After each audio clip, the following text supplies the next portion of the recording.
3 గంటల కొద్దిగా ఇది నా సమయం, మీరు వచ్చారు కాబట్టి నా సమయం. 3 గంటల దాకా వచ్చేవరకు ఈ శామ్యం ఎవరు రావు అనొచ్చు, నాకు పోయిన పర్వాలా. దేవుడి మాట మనం వినాలి, దేవుడికి సో చెప్పండి.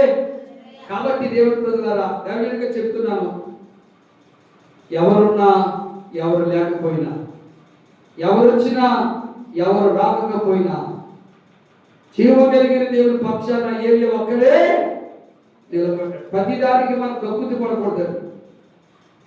ఎలీషాకు లంచం పెట్టాలని ఎవడే నయమాన్ గారు ఏం పంపించాడు?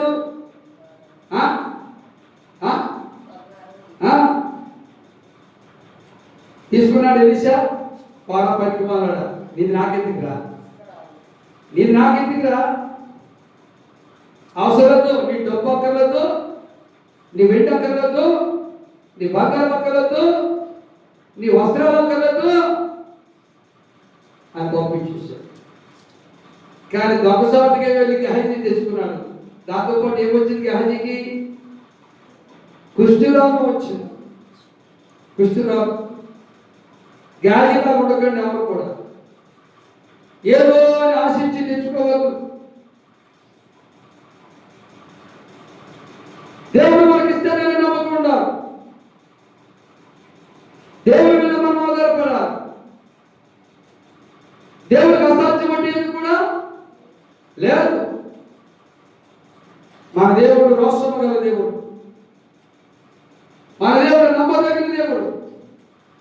మనం ఆరాధించుతున్న యేసయ్య మన కోసం ప్రాణం పెట్టిన దేవుడు. అందుకే ఒక్కడై ఉన్నటువంటి ఏలియాకు ఘనతలు రావడానికి, ఏలియా ప్రజల మధ్య ఖ్యాతిని పొందుకోవడానికి వెంటనే దేవుడు ప్రార్థన విని అద్భుతం చేసేసాడు, ఆశ్చర్యకారం చేసేసాడు. ఆ ప్రకటనలంతా యెహోవా దేవుడిని కేకలు వేసి ఏలియాకు సాష్టాంగ నమస్కారం చేశాడు. రోషం కలిగిన సేవకుడు పక్షాన మనుషులు ఉండకపోయినా దేవుడు ఉంటాడు, దేవుడు ఉంటాడు, దేవుడు ఉంటాడు.